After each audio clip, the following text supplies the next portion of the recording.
Hello, everyone. This is Al Fadi, and with me here in studio is Dr. Jay Smith. And today we are going to capitalize now on the topic we shared with you last time concerning the 5 different canons according to the book, or at least the research of Dr. Shadi Nasser. Today we're going to begin to focus on the different problems associated with these canons. And of course, no better than Dr. Jay Smith, who can unpack these problems for us. Dr. Jay, thank you so much, as always, for being here with us. We mentioned these 5 canons last time.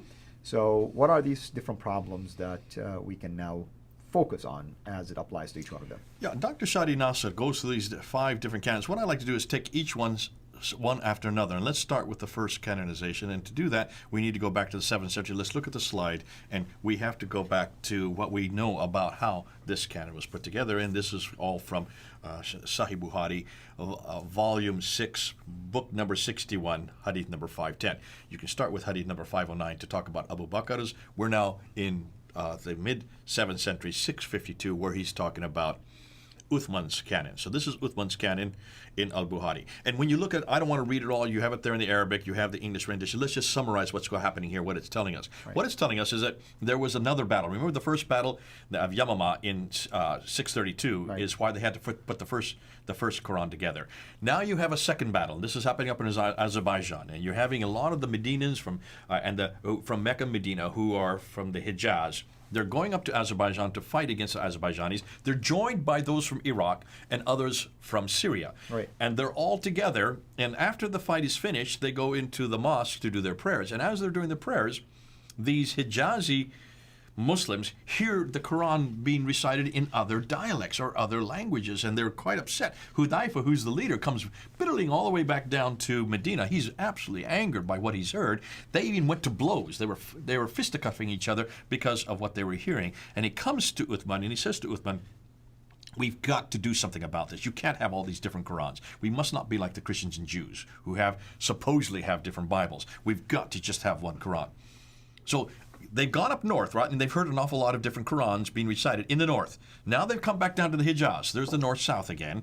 So Uthman agrees. Okay, we'll put it in the Qurayshi dialect. This is the dialect that Muhammad would have known. And so he decides to get Zayd ibn Thabit, the secretary of Muhammad, who had written the earlier Quran for Abu Bakr. That's right. Which was given to Abu Bakr, who then gave it to Umar, who then gave it to his daughter, Hafsa, who had been a wife of Muhammad, and she puts it under her bed for 20 years. Kind of inept to leave it there for 20 years. Had she kept that out and had Abu Bakr done his job, of course, there would be no problem with all these different Qurans, right? But so Uthman does what Abu Bakr should have done, and he then has Zayd ibn Thabit to write it in the Qurayshi dialect. And if you have any problems, he gave 3 other men to help him out. Who are these 3 men? Zubair, Ulas, and Hisham. Take a look at who they are. They're the sons-in-law of Uthman. They have nothing to do. They're not scholars, but they have been married to his daughters, so he wants to keep it in the family. So they go and help Zayd ibn Thabit create this Qurayshi dialect, which is given to Uthman. And then Uthman, interestingly, does something different. What does he do after that? Do you remember what happens next? He takes all the other Qurans and supposedly burn them. Exactly. I wonder how Yasser Qadi feels about this. Oh, Yasser Qadi explains this, and so does Shabir Ali explain this. Yeah. He says these are nothing more than oral dialects. He burned oral dialects? How do you burn oral dialects? Yeah. Burn someone's tongue? Burn the person? You can't burn orality. You have to burn text. You have to burn paper. You have to burn books. Am I correct? Of course. So obviously these must have been codexes, which are books. You have to burn books.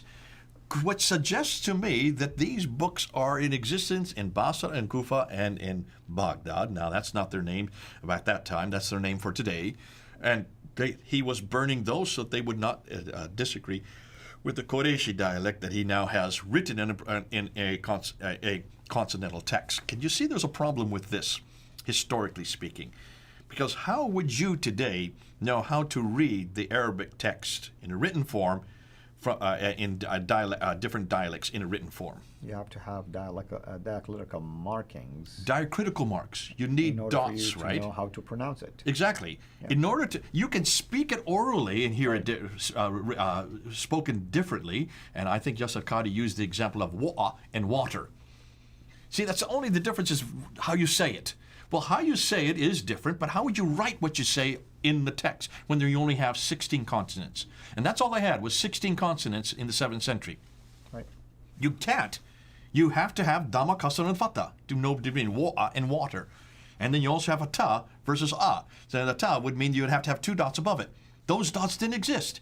That didn't exist in the 7th century. That was only introduced in the late 7th, 8th century and really is really only canonized in the late 8th century and could have only been introduced when these were being written. This guy right here, this is the first to have rewritten down with those different dots and vowels. And this is Ibn Amir, 736. That's 8th century. Right. Not 652. You can't have these oral, you might say, dialectical differences that early. So what did he burn then? He obviously burned something that was written. These have to be consonantal differences. Ooh, These are not vowelizations. This has nothing to do with diacritical marks. You can't burn texts that have different dialects that early. And this is where Dan Brubaker is coming into existence. Now we understand why they had so many differences in the consonantal text. That's for another time. Let's don't get into that. That's the biggest problem yet that I don't think Muslims have even understood yet or even tried to answer. But let's go on. So he does this, right? Now let's go. I want to show you another slide. Let's go back to the slides. Once he does this, he burns them all, and then he does this. Let's go to the next slide because the next slide shows the sequence. Started with Muhammad. There he is. He dies in 632. Muhammad was given one Qur'an, all right? He was given one Qur'an, Qurayshi Qur'an, I assume. And if it's the Qurayshi Qur'an, it must be the eternal Qur'an. And the eternal Qur'an must be written in the Qurayshi dialect. Right. How can you have an eternal Qur'an written in the Qurayshi dialect when you don't have dots and vowels that early? Dots and vowels were written by men. So how can you even talk about a Qurayshi dialectical differences in heaven? Because in order to do that, you have to have dots and vowels again. Oh, I just love playing the Mickey because you can see this is absolutely foolish when you Muslims make this kind of joke. But good old Muhammad, he realizes that not everybody can understand his Qurayshi speaking. So now we're talking about orality again. So he asked Jibril to give him 6 other dialectical differences so that his people who are coming to Medina and Mecca could understand what he was saying. So Jibril does that. And he gives Muhammad 6 different oral, let's just call it, they are oral because he hadn't written it down yet. He was still alive. That was not done until he died. Oral, different dialectical differences. Could Muhammad have understood those dialectical differences? I doubt it. Because where did those dialects come from? They came from north. Basra, Kufa, Damascus. Had Muhammad ever gone there and learned those dialects? And even if he did, how come he did not indicate that it was revealed this way until Ibn Mujahid uncovered that hadith for us? Exactly. So this is what I do, and this is what you all can do. Ask your Muslim friend. Okay, so he was given 7 by Jibril. What are those 7? Give me the names. Every Muslim I've asked that question to, they start, oh yeah, this is Nafi, Ibn Kathir, Abu Amr, Ibn Amir, Asim, Hamza, and Al-Qasai. I said, wait a minute. Those are the 7? Yes, those are the 7. Even Yasir Qadi said that. He started referring to these 7. Those don't even begin to appear until 736. That's right. These are 8th century. You cannot use this at the time of Muhammad. These were not written down. They didn't even exist. These guys weren't even living at that time that wrote these down in those dialects. There was no way you could have had dialectical forms that early, and there's no way that Muhammad could have known those 7 dialects, even if he did, because he never went to those cities and lived there to learn the dialects. Nonetheless, can you see there's enormous problems here. So here's what's fascinating. Let's go to the next, go back to the slide again. We now have 7 Qur'ans, right? We're now up to 7 Qur'ans. Right. The Qurayshi plus 6 others. Right. Which are from Basra, Kufa, and Damascus, as the Muslims always tell me. Uthman then comes in and says, no, we've got to get it back to 1 because of all that happened up there in Azerbaijan. So he asked Zayd ibn Thabit to write it, and that's has 114 surahs. You see that 114 I have up there? 114 surahs is Zayd ibn Thabit's. And we're told that it's this one here, the Hafstek. We'll get to that. Now, suddenly, there is a problem because now you're back to 1 Quran again. From 7 back to 1. Right. All right? 7 back to 1. However, 5 copies of this 1 Quran are sent to 5 cities. Let's look at the 5 cities. Take a look at your screen. There's one. That is Yathrib, which is the archaic name for Medina. Right. One was sent down to Mecca, there in the south. I have them in green because this is the Qurayshi. When you see green, that's Qurayshi, just for this segment. And then one was sent there to Basra. One was sent up there to Kufa. And one was sent up there to Damascus. Are you seeing that on the map? Right. The problem is they must be Qureshi. Oh, let's make sure they're green. Okay, so let's turn them to green. Bing, bing, bing, bing. Now they're back to green again. So now you have 5 Qureshi Qur'ans in 5 different cities with 5 different readers. We're told that these are 5 readers so that it would make sure that they would not pollute them, they would not change them, and never again have another Quran that's beside the Qureshi Quran. Okay, this is what the traditions say. However, you got another problem. Because then suddenly 3 other Qurans start to appear. You have Ubay ibn Ka'b's Quran that appears in Damascus. He is one of the companions of the Prophet. Right. So he's even more important than Zayd ibn Thabit.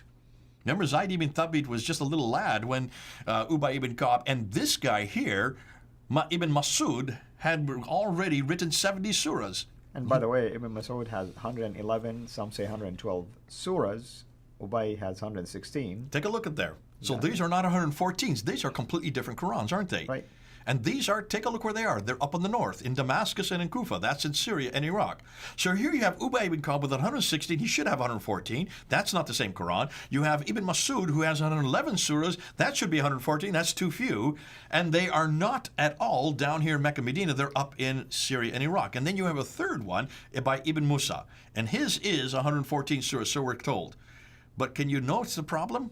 Now suddenly those 3 at the top are no longer green. They're now red, which means these are not the same Qurans, and we're still in the 7th century. Right. We haven't even moved into the 8th century yet. So already you have a corruption going on in the north. Right. Up in the north again. Hold on a minute. I thought our good friend Uthman burned everything from the north. Evidently he didn't. Because you still have Ubay ibn Ka'b, Ibn Masud, and Ibn Musa, and they become very popular in those 3 cities. Right. Insurrection going on. And it's obvious that that's the case. That's the case. So that's the problem, all the problems I have with canon number 1. Let's now go to canon number 2. Now, before we go on, let me just put this thing. Notice they are all in the north and from the very cities whose Qurans were burned by Uthman earlier. Okay? Now we get to canon number 2. What problems do we have here? Well, this is now the 8th century. We're moving into the 8th century, and now you have Uthman's Qureshi in 622. Suddenly you have this Quran appearing by Ibn Amir from Damascus. Look at the date, 736, but his is not alone. Then you have Ibn Kathir. His is 738. He is from Mecca. Right. That would be Qureshi. Am I correct? Yes. I mean, supposedly, because it's Mecca. All right. So one would argue that it is. Now suddenly you have Asib Ibn Abi al-Najud. His is from Kufa. That's Iraqi. It is modern day Iraq. 745 is when he died. Then you have Abu Amr. Why don't you read their names as I put them up, because you know much better than Abu I. Amr ibn al-Ala. And he's 770. So now we're getting to the... Al-A'la, I'm sorry. Ibn al-Ala. And so he's getting really towards the end of the 8th century. And then you have this guy. And then you have Hamza. Okay, and he's from Kufa again. Hold on a minute. Did we already get one from Kufa? Yeah, this is the second one from Kufa. Then we get this guy, Nafi. Al-Madani. He's from Medina. To Medina. Yeah. 785. And finally we get this guy, Al-Kasai, right? Again from Kufa. Again, yeah. So 3 from Kufa, 1 from Damascus, 2 from the Hijaz, which would be Medina and Mecca, and 1 from Basra. All right, fascinating. These are the 7 that Muslims always say existed at the time of Muhammad. No, they did not exist at the time of Muhammad. Look at their dates. 736 all the way to 805. That's the problem. Who's the guy that chose him? This guy chose him, Ibn Mujahid. Look at his dates. Why he decided only these out of all the readings that were available to him. Out of about 700 that were available to him by the 10th century. That's right. Out of about 700, why did he choose these 7? So it must be popularity also. It's all to do with popularity. Yeah. Who is the one that has the most students? The criteria he used, if I see that someone, a reader, have so many people who follow their style, then that must be canonized and must be revealed to Muhammad. There you go. He decided what was revealed to Muhammad based on number of followers. Now, did he know Muhammad? Was he sitting at Muhammad's feet? Not. Did he live in that century? Did he even come from that area? Absolutely not on all 3. He came from the 10th century, 300 years later. Now, let's go through and let's just look up Abdul Malik. I want to show you Abdul Malik again. This is the first Qira'at that appears is this guy here, and he is 44 years after. And then we look at this one here. I want to go up and show you one more. Let's look at the time that Uthman's Qureshi, the one that was supposed to have been the canonical one from the last century. That's 84 years later that these others start to appear. 84 years after the canon was put in place, now you have 7 others that come up that are not part of that canon. Right. Okay? So that is canon number 2. I want to just put this one more, that Muhammad's death, it's 104 years after Muhammad's death. Now, I just want to bring up the Abbasids one more time. I keep on reminding you, this is all during the Abbasid period. Let's go to canon number 3. Boom, boom, boom. Canon number 3, now let's go up there. We've already talked about canon 2. There it is. Let's go and see what we have here. Following this, we have 7 designated readers. Al-Shatibi, is that how you pronounce it? Shatibi, yeah. In 1194 chose 14 rawat. And we're going to bring them all up here, the 14 rawat. There you are. Each one of those 7 readers is given 2. He had a good 700 he could have chosen from. He chose 2 for every one. What was his criteria? We talked about in the last episode. Same thing. Popularity. It was popularity, and he's choosing 2 just to justify the transmission, basically. Just to It's justify almost the like transmission. a 2 eyewitness. To the reading, not to the person.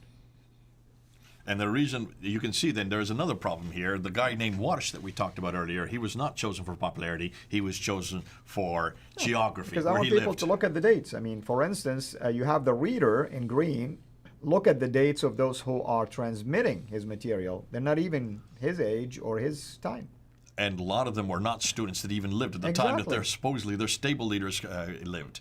Now, this is the guy that I'm looking at because this one I've just circled in black. I want to look at him because he is the one that is the one we're using today.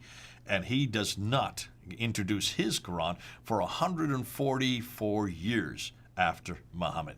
Hugely important. And I can just say, let's bring up our good old friends. That's 164 years after Muhammad. And of course, they're all after the Abbasid period. I'm going to keep bringing it up. You'll see how I'm going to bring towards the end of all these episodes. Now we get to canon 4. We already have now 21 qira'ats. If that's not bad enough, you have our good friend, good old man. His name is Al-Jazari. He is in the 15th century, and he chooses another 9. 3 readers, isn't that interesting? You brought this up before. Why is that important? Because the 3 readers, along with the 7, Makes it 10, and supposedly those are canonized. There is another tradition that added 4 more, made him 14, and then they decided anything beyond that is heretical. Well, who get to decide what is heretical and what is not? Well, Al-Jazari is considered to be the scholar of all scholars. He is the one that is always the father of all the qira'at. And look at his date. It's 1429. He made this decision. 1429 to make it and aggrandize it, bring it up to 30. So now you have 30. You have 7 plus 14 plus 3 plus 6. That makes 30 in my count. 30 official Qurans. They're all there up on the screen. 30 of them. But that's the 4th canonization. We want to just show that that's a good 797 years. Roughly, we're talking about 800 years. All of them coming after the Abbasids. Now we come to canon number 5. And canon number 5 is from 7 to 21 up to 30. Then we have to come back down to 1 again. And this is why I want to make it visual so people see why we're talking about Exactly. this. You're not good enough with 30 because obviously you cannot have standardized tests, so you've got to bring them back to 1. So they bring it back to this one here, the Hafs that's circled in black. There he is. What is that? Well, 1 official Quran chosen 96 years ago. Interestingly, only chosen in Cairo. They have to then, for all of Egypt, that is the Farouk edition. That was chosen in 1936.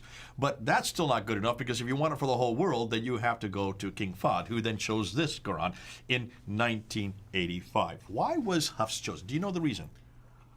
If I want to take a wild guess, we're talking again about probably popularity contest. Well, no. In this case, some it wasn't a sort. popularity contest. The reason that Muhammad Ibn Ali Husayni al-Haddad chose him in 1924 is because the Ottomans liked him. He was chosen by the Ottomans who come into power in 1299. So that's the 13th century. So he was popular among the Ottomans. There you go. And why did the Ottomans choose him? Because he comes close to where they lived. They live up in Turkey. They wanted one that was from Iraq, and so they chose Hafs because he was very easy to read. Fascinating. The NIV of the Quran. That's right. They had nothing to do with textual criticism. It had nothing to do with manuscript, textual, looking at a manuscript. It didn't look at any of the Topkapi, the Samarkand Mahil, the Husayni, the Petropolitanus, or the Sana manuscript. Any of the 6 major manuscripts, we don't know of any reference of any of these I manuscripts tell they looked people, at. take the 1924 Cairo edition, look at the introduction, and show me which manuscript did they reference. That's right. They can't. So what do? Well, you can see that all of these, as you're going up on the screen, all of these that are being chosen are chosen 2 to 3 to 800 years after the fact. And I've never heard any Muslim talk about this. And that's why we have to put it on a timeline. Do they see how stupid this sounds in public when you say that these were all existing at the time of Muhammad and that Muhammad knew all of these and these guys were there, these dialects were given to Muhammad, that these are nothing more than dialectical differences, and there's no difference as far as doctrine, there's no difference as far as practice, there's no difference as far as meaning. They all say the same thing. No, they do not. We did a show a number of months ago where we just unpacked a few of them, and we looked at chapter 98, verse 6, and good old Shabir Ali took an hour and a half to try to refute you just with one verse. One verse, we found 93,000. Does he want to take an hour and a half on all 93,000? Have any of them looked at the 93,000 differences between the ones you see on the screen right here? How many Muslims have even known that? How many Muslims even know how many differences? It was our group. That a whole lot of them know anything about this. It was our group in London that found out that 93, and that's just looking at 23 of the 30 that we have accessible. That's why I feel bad for my people, my Muslim people, because unfortunately they don't know about these things, and when these facts come out, you have babblers like Yasser Qadi who come and attack without even any knowledge. Not one word, not one letter different. Every one of these is different. That's why you have the different names. If they were all the same, all you would do is just choose one of them, say, we don't need the others. Why do you think you needed 30 of them? Because all 30 of them were different. And this is what you do. Each family, and you know this, each family chooses, usually they choose whatever is popular in their area. For instance, we know that this one here, the Wars that we talked about earlier, this is very popular in North Africa. Right. And that's why they memorize this one in North Africa. All around the rest of the world, they memorize this one. That's correct. There are 5,000 differences between these two books right here. That's right. If you're going to memorize the Quran and you spend all your life memorizing it in the Warsh dialect, and then suddenly you come back to England or United States and you see that there's only this one here, you're going to have a problem because you're going to be missing 5,000 words. And which one is preserved right now in the tablets in heaven? Which one of these 5,000 differences? Yeah. Then that's why you can still buy them today. That's why you can get them on the internet, because they sell them to different families from different parts of the world who want to make sure that they have a tajweed. They call it a tajweed in their dialect. Right. Written down, yes, we know they're written down, and that's why they're so different, and that's why you cannot destroy them, because you dare not destroy them, because all these families, hundreds of families, thousands of families all over the world memorize it differently than the others, and they have not been told that the next door neighbors have it completely different Quran. Now, before we finish, I have 2 more slides to show. Right. Because I want to show you what then this north-south divide.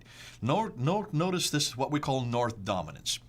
Mecca, 3 qira'ats come from Mecca. Do you see that there? How about Medina? 5 of these qira'ats, 5 of these different Qurans, these Arabic Qurans, come from Medina. Take a look here. Cairo, just 1 comes from Cairo. That's the watch that we talked about. Damascus, 3 qira'ats come from Damascus. Basra has 6 qira'ats come from Basra. And Kufa, double that number, 12. Why do you think? Just try to guess. You probably don't know the reason, but why would you think so many come from Kufa? It could be that the authority at that time favored maybe Kufa because of existence of schools or exactly something related to that. What schools especially? And see, this is what's interesting. What we now know is that Kufa was the seat of many of the seminaries for the Jews and the Christians, and also the emerging Muslims. Because remember, these are 8th century now. We're talking about 8th century up in 9th century, up until the 10th century. All the way from 736 up to 905. 8th, 9th, and 10th century, you have all these different qira'ats coming in. And the majority of them are in Basra and Kufa, which, especially Kufa, 12 of them from Kufa alone, because that is where these schools are. They're having all these discussions with the Jews and Christians. Take a look at the Quran. Have you noticed how many discussions, how many theological points there within the Quran? That now shows you how that the Quran was created at this time, much later in the 8th century. Right. And these discussions are incorporated into the Quran, and that's where they had access to these stories. These apocryphal writings, maybe Dr. John Wansbrough said this in the 1970s, these apocryphal writings that you see in chapter 5 and chapter 21 and chapter 27 don't make sense, because none of these writings would have been down in Mecca, Medina. There were no Jews in Mecca, Medina. None of this apocryphal account would have existed in Mecca, Medina to have these stories incorporated. You had to be up in Kufa, he said. You had to be in Basra. Take a look and see where these Qurans are being written. in the very place where the Jews were throwing out these stories that they didn't believe were authoritative, but they were giving them as basically nothing more than children's tales about these different biblical characters. That's why the Quran is full of these stories. Right. Now can you see why all of this takes place in the north? More than that, let's just look at all of the 30 qira'ats, 8 of them from the Hijaz, 22 of them are from what we know as Iraq and Syria.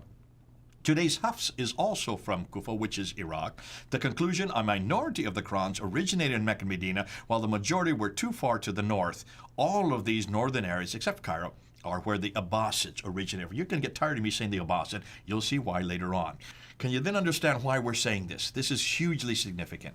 And that's why, folks, you need to look at the maps. You need to look at the timelines. When you see the timelines, when you look at the maps, you realize there is a real problem that Islam has not even dealt with. They've got to deal with this north dominance. They've got to deal with the fact that almost all of these start to appear in the 8th, 9th, and 10th century. They do not come from the 7th century. And certainly this one comes from 796, the late 8th century. You've got to start admitting this, Muslims, and you've got to start dealing with this. Proving to me that none of these come from Muhammad, and none of these come from heaven, and none of these come from Uthman. Amen to that.